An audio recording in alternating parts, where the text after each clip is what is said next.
la visión de una iglesia en proyección.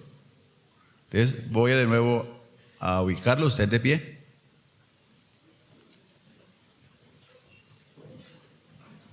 La visión de una iglesia en proyección. Vamos a mirar la base bíblica. Y la base bíblica está en este versículo, Efesios 3, 11 y 12. Sean tan amables y lo leen ustedes despacio, no hay afán. Tenemos hasta la 1 de la tarde para predicar la palabra. A mi esposa no le gusta que yo diga eso, pero yo digo charlando. A ver, 1, 2 y 3. Para que la multiforme sabiduría de Dios sea ahora dada a conocer por medio de la iglesia a los principados y potestades en los lugares celestiales. Entonces, me detengo un poquito ahí. Si usted le pone cuidado a ese texto, que espera en la mitad. La multiforme sabiduría de Dios, o sea, su evangelio, su palabra, sea ahora dada a conocer por medio de la iglesia. O sea que nosotros como iglesia tenemos ese privilegio de que Dios nos concede la multiforme sabiduría de Dios. Y yo con todo respeto digo, cualquier licenciatura en las universidades, por grande que sea, queda en palotes frente a la cátedra de Dios. Como dijo él, como son más altos mis caminos que vuestros caminos y vuestros pensamientos que vuestros pensamientos. Es decir, yo quiero decirle a los hermanos y amigos, aquí estamos frente a la palabra de Dios, que es la más grande sabiduría que hay en el mundo. Y la iglesia está dada a conocer, es decir, que usted no es cualquier caído del zarzo. Pero miremos qué más dice aquí el apóstol Pablo con relación a este versículo. A ver, me ayuden allá a producción.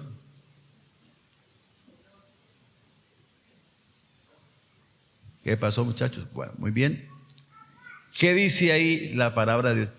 Conforme al propósito eterno que hizo en Cristo Jesús nuestro Señor, en quien tenemos ¿qué? Seguridad y acceso con confianza por medio de la fe en Él. Y me gusta esa palabra que usa Pablo, en quien tenemos seguridad. A ver, ¿cuántos estamos seguros en Cristo? Muy poquitos. ¿Cuántos estamos seguros en Cristo? En Él hay seguridad. No voy a cantar canciones por cuestión de tiempo, pero sí vamos a orar. El Señor nos bendiga y que usted salga de este culto bien ilustrado, y a los amigos también con mucho respeto que entiendan que la cátedra que se da aquí, con toda humildad lo digo, porque yo aquí soy un siervo, viene de parte de Dios y que es la mayor sabiduría que hay en este planeta Tierra. Por favor, uno de ustedes que ore, por favor. Padre Celestial, te damos gracias en esta mañana por regalarnos la oportunidad de estar en este recinto. Danos la sabiduría, la gracia, la unción, y tu palabra corra y sea glorificada. Y la iglesia edificada a través de ella. Y tu nombre exaltado en el nombre de Jesús. Amén. Bueno, tomen asiento, hermanos. Vamos a la parte introductoria de este sermón.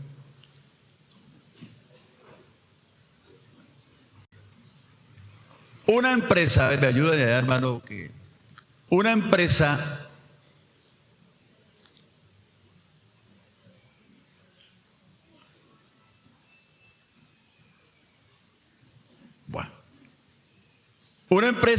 bien estructurada debe tener entre sus principios la visión, la misión y valores.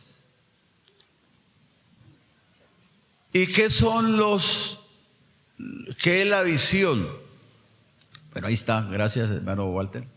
Bueno, entonces, una empresa bien estructurada debe siempre tener dentro de los principios, la visión, misión y valores. La visión define lo que quiere alcanzar hacia el futuro, en un corto, en un mediano o largo plazo. La misión, su razón de ser, su naturaleza y objetivo. Entonces ahí quiero detenerme también. La Iglesia Pentecostal Unida de Colombia tiene una visión, que ahora se las voy a comentar. Usted debe saberla. Lo que queremos alcanzar, y la iglesia aquí en Itagüí debe tenerla también. ¿Qué queremos alcanzar a corto plazo, a mediano plazo y a largo plazo? Yo a la Junta, cuando fui a adquirir la pantalla, le dije, hermano, yo necesito que lo primero que tenga yo aquí es una pantalla, porque yo trabajo con PowerPoint. Me dijeron, hermano, métase que aquí la iglesia es muy generosa y esa plata la conseguimos. ¿Sabe cuánto hemos conseguido en votos? Ya hicieron la sumatoria. Póngale una cifra: 16 millones de votos. Nos faltan 24 millones. Nos toca conseguirlos. Si no, devolvemos la pantalla. Bueno, pero yo no quiero devolverla porque sería como una vergüenza. Hermano, la iglesia de Itagüí no fue generosa. Qué vergüenza. Al contrario, que digan, hermanos, tenga la plata, la iglesia de Itagüí fue muy generosa. Entonces seguimos esperando votos.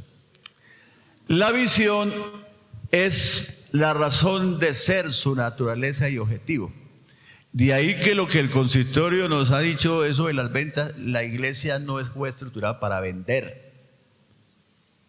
En el modelo que hubo en el Antiguo Testamento con el tabernáculo y el templo, ellos no pidieron ventas, ellos pidieron ofrendas voluntarias. Y yo algún día voy a enseñarles algo sobre eso. Bueno, y también oración, sí. Valores. La parte que tiene que ver con los principios y fundamentos espirituales, éticos, morales, que la deben caracterizar. Y yo sí quiero, como pastor ahora que soy de esta iglesia, una iglesia que tenga valores. Desde la presentación personal de nosotros, la ética, la moral. Yo estuve en una iglesia donde había, sobre todo, damas medias pintas, por ahí mal vestidas y mostrando las curvas. Y yo les dije, yo no quiero que cuando salga me digan que soy un pastor alcahuete o permisivo, que cuando salga así les diga, el hermano nos enseñó santidad, nos enseñó moral, nos enseñó buenos principios, porque sin santidad. Y hay iglesias donde el mundo se le ha metido. Y ay, Señor mío, ¿quién sabe si vamos al cielo? Tomaremos como ejemplo la visión y misión de la Iglesia Pentecostal Unida de Colombia. Voy a usar la visión que teníamos antes, porque ahora la visión de la iglesia, según el consistorio el año pasado, es nueva. La hermana Vivian trabajó en ello, allá en el departamento de planeación de la iglesia. Pero a mí me gusta esta porque es como más sintética o más sintetizada. La misión de la Iglesia Pentecostal Unida de Colombia es cumplir con lo que dice la palabra de Dios en sus escrituras. Y tenemos ahí, y por todo el mundo y predicar el evangelio a toda criatura, San Marcos 16:15, que fue el sermón que predicó la hermana Natalia ahora al primer culto. Esa es la gran comisión. Vayan por todo el mundo. ¿Y qué? Y prediquen el evangelio a toda criatura. La visión de la iglesia es alcanzar a todos los que podamos. Y digamos ahí sin distinción de raza, de clase social. Bueno, ganar a todos los que alcanzamos, todos los que y utilizar a todos los que podemos. Entonces es como una cadena. Hay que ganarlos, hay que formarlos y utilizarlos a todos. Porque eso es un trabajo en equipo, que todos nos involucremos. Yo les decía ayer a los de evangelismo que cuando yo bautizo a una persona, no digo el hermano Angelmiro se ganó estas almas, no. Esto es un trabajo de todos nosotros, desde el que barre, al que hace la vigilancia allá, al que cuida las motos, los carros. Porque hubo un pastor por allá en una iglesia, les voy a contar esta anécdota, que le llegó un creyente o un señor bien vestido y dijo, un alma para Dios. Yo no sé si aquí lo he contado, pero y lo repito, la repetidera no sobra. Entonces empezó el culto y en los coros, los cantos, una viejita dio un testimonio, la ofrenda, y el pastor se fajó un sermón espectacular. Ese caballero que llegó a la iglesia pasó al altar llorando. Entonces el pastor se frotó las manos y fue y saludó al Señor y dijo, caballero, qué bueno que entregó su vida el Señor. Dígame, ¿qué parte de mi sermón le impactó a usted? Pastor, no fue su sermón, fue el testimonio de la viejita. Entonces yo decía eso a los pastores, que no nos creamos la última Coca-Cola del desierto. Aquí todos trabajamos en equipo y la gloria se la merece el Señor, que es el que convence de pecado, ¿de qué más? De justicia y de juicio. Entonces la visión es alcanzar a todos los que podamos, ganar a todos los que alcancemos, formar a todos los que ganemos y utilizar a todos los que formemos. Y viene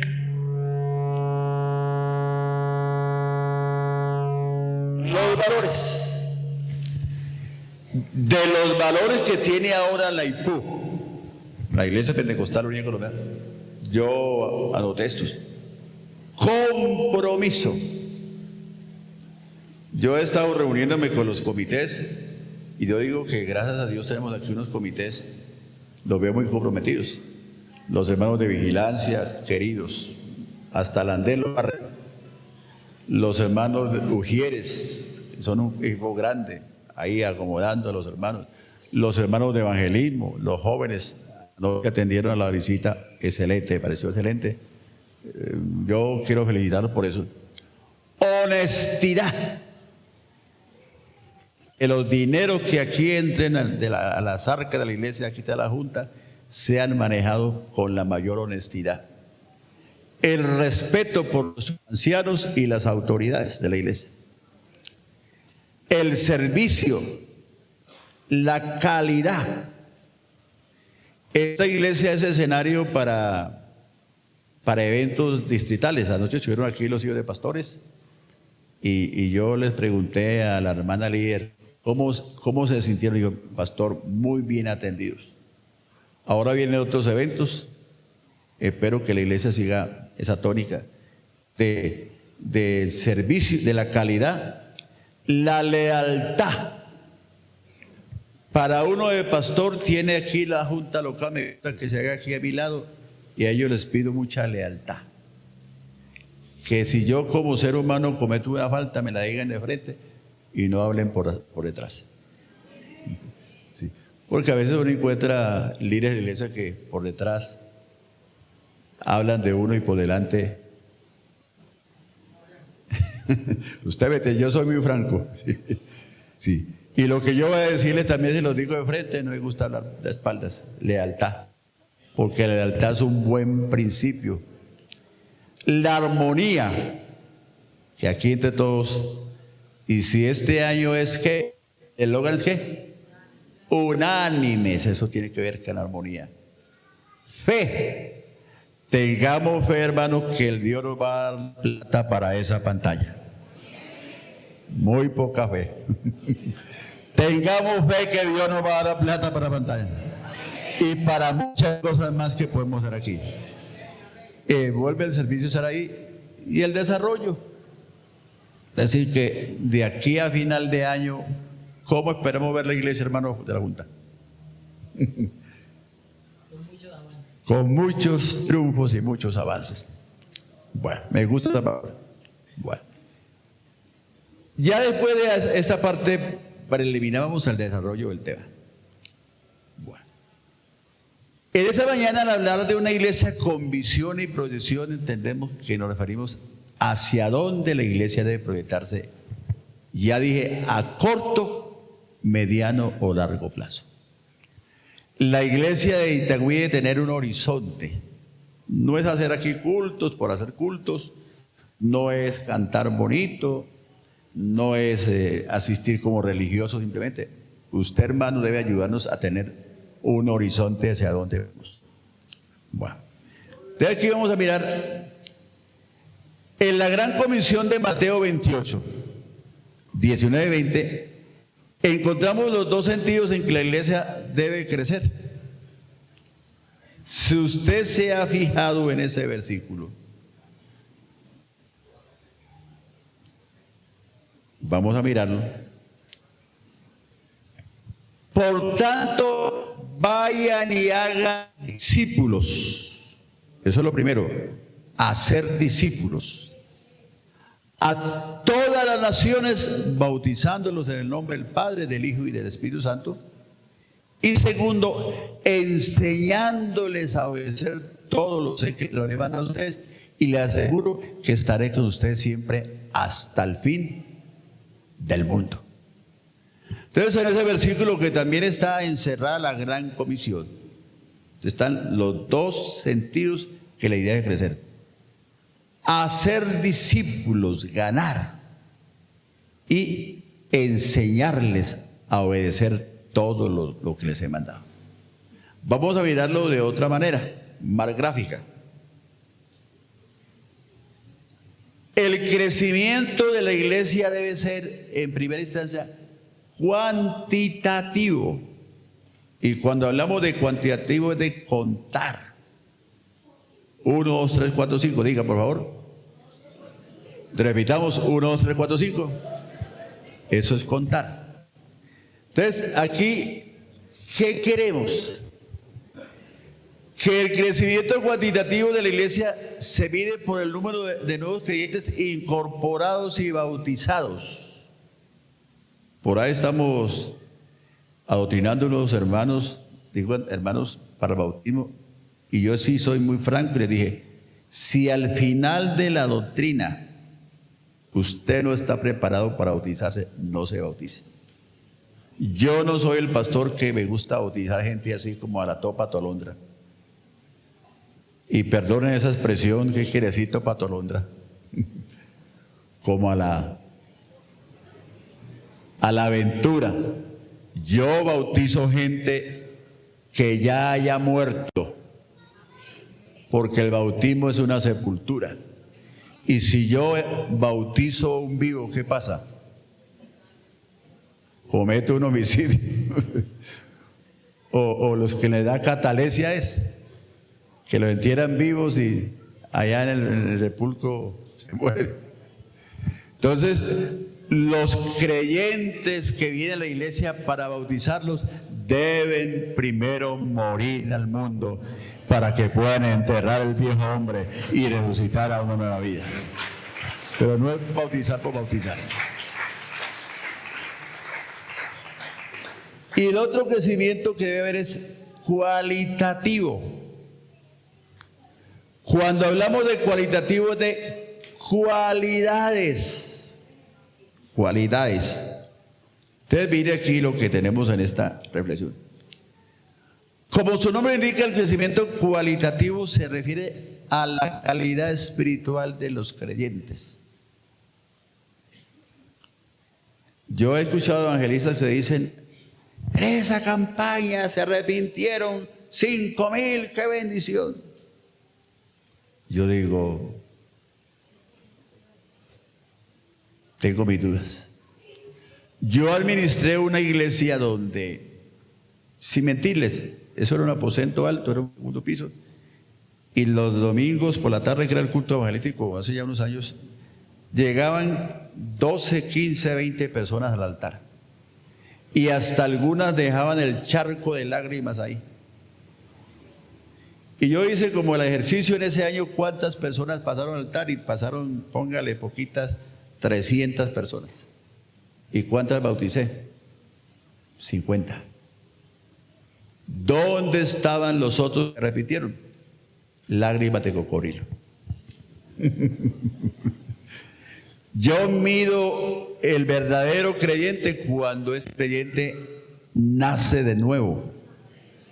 Cuando lo que llamamos en el plan de salvación la conversión, cuando una persona, su corazón malo es convertido a un corazón bueno, y esa obra solo lo hace el Espíritu Santo a través de su palabra. Siendo renacidos, no de simiente corruptible, sino, ¿por qué? Por la palabra de Dios que vive y permanece para siempre.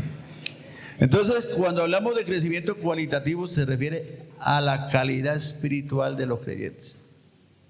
Mire, le digo con mucha franqueza, cuando el Señor venga, mucha gente que se congrega en la iglesia se va a quedar. Mucha gente. Porque hay resentimientos, hay odios, no han nacido de nuevo, viven moralmente como quieran, una cosa es en la iglesia, otra cosa en la calle, y eso no debe ser. Aquí debemos crecer espiritualmente, o sea, en modales, manera de vestir, de hablar, de actuar, de hacer los negocios, de todo. Todavía hay creyentes tramposos. Yo voy a poner un tema que lo voy a predicar un día, estos de las tres clases de hombres: el hombre natural, el hombre carnal y el hombre espiritual. Y esto se lo voy a compartir. Bueno, por favor, den gloria a Dios. Entonces vamos a mirar esta mañana unos puntos, voy a ver si alcanzo, si no termino aquí con este. La proyección del crecimiento en tres aspectos. Primero, la visión de la iglesia debe ser predicar el evangelio de Cristo. Eso es nuestra visión. Predicar el evangelio. Y la naturaleza de la iglesia, predicar el evangelio. Porque, repito, esa es la gran comisión. Entonces vamos a mirar aquí unos textos, algunas experiencias. La visión de la iglesia en el primer siglo fue proclamar las buenas nuevas de salvación, el evangelio de Cristo.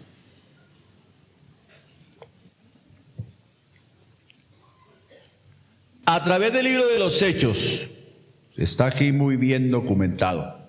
Usted lo ha leído, que es el libro histórico del Nuevo Testamento. ¿Cuántos libros tiene el Nuevo Testamento? 27. ¿Cuál es el libro histórico? ¿Cuáles son los 4 evangelios? ¿Cuáles son las cartas de Pablo? ¿Cuáles son las cartas universales? ¿Y cuál es el libro profético del Nuevo Testamento?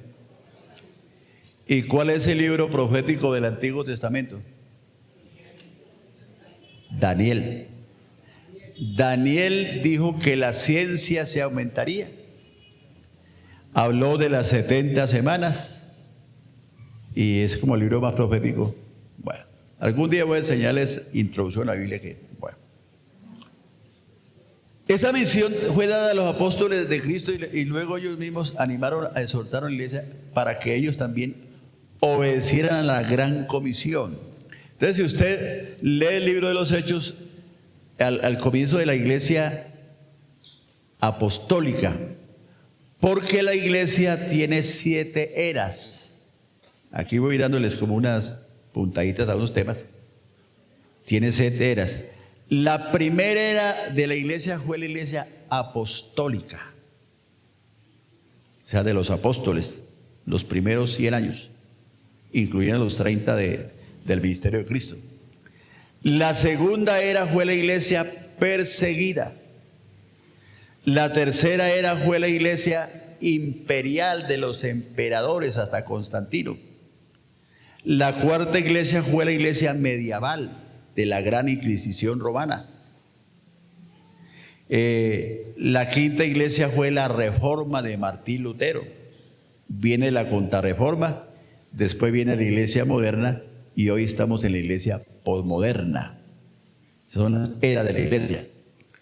Entonces aquí los discípulos y la iglesia apostólica y primitiva, a pesar de las persecuciones, su afán era predicar el evangelio.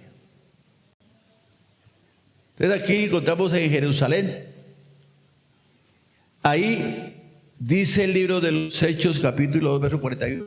Y con muchas otras razones les exhortaban insistentemente: sálvense de esta generación perversa.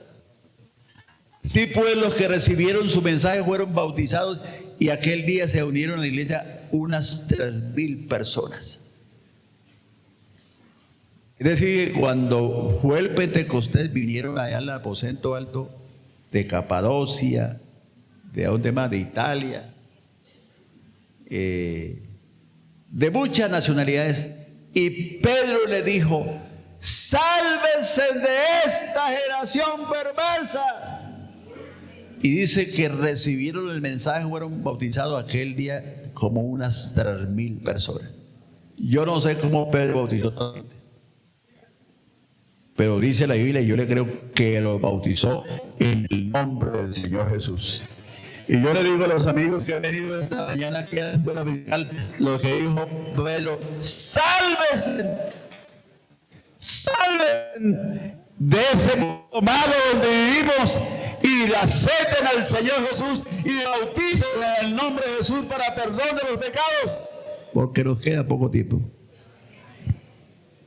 Esto en Jerusalén. En Samaria. Pero los que fueron esparcidos iban por todas partes anunciando el evangelio.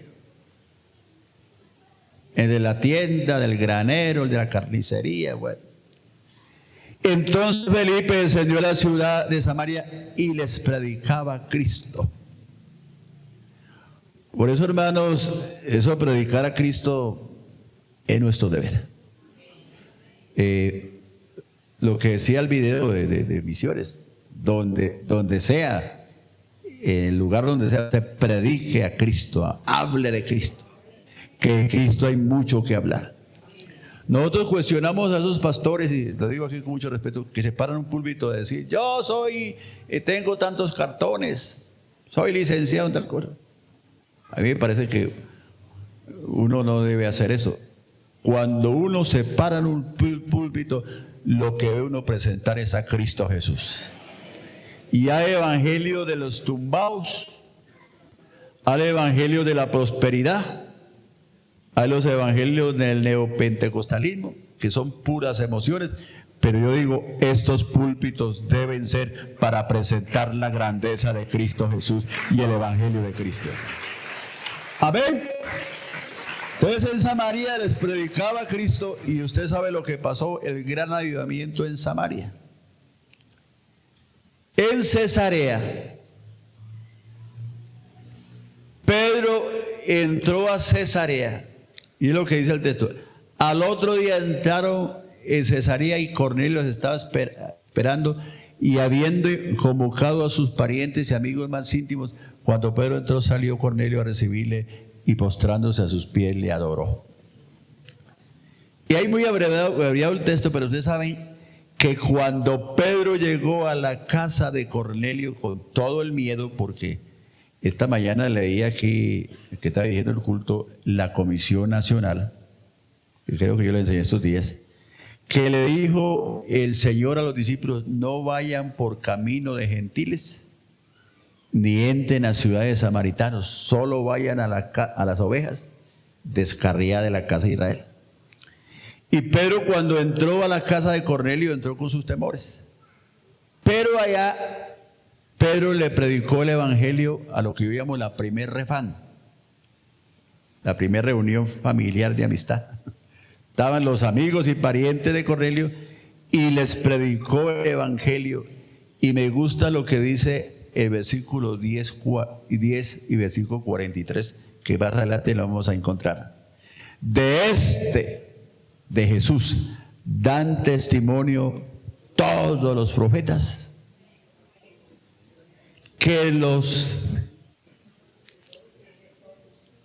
dan testimonio todos los profetas, que los que son ¿qué?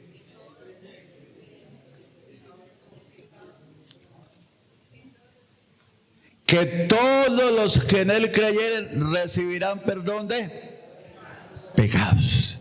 ¿Cuántos aquí en este auditorio hemos recibido el perdón de los pecados? ¿Cuántos creemos en Jesús esta mañana? ¿Cuánto le adoramos esta mañana a Él? Y en Antioquía, que hubo un gran avivamiento, mira lo que dice la Biblia. Sin embargo, había entre ellos algunas personas en Chipre y en Cirene que al llegar a Antioquía comenzaron a hablarles también los de habla griega, anunciándole las buenas nuevas acerca del Señor Jesús, y el poder del Señor estaba con ellos y gran número creyó y se convirtió al Señor. Esto no es cuento de nosotros. Aquí está la historia de lo que pasó con la iglesia. Y hermanos, si hubo un afán y un interés, predicar el evangelio. ¿Qué les quiero decir yo esta mañana? Si usted este año se gana un alma para el Señor, tenga la seguridad que al final del año no habrá donde meter la gente aquí. Y haremos otro palco. O abriremos otras iglesias. Pero esta iglesia no se puede detener. Esta iglesia debe tener una visión misionera. Y debe tener como primera instancia predicar el evangelio de Cristo Jesús. Por favor, un aplauso para el Señor.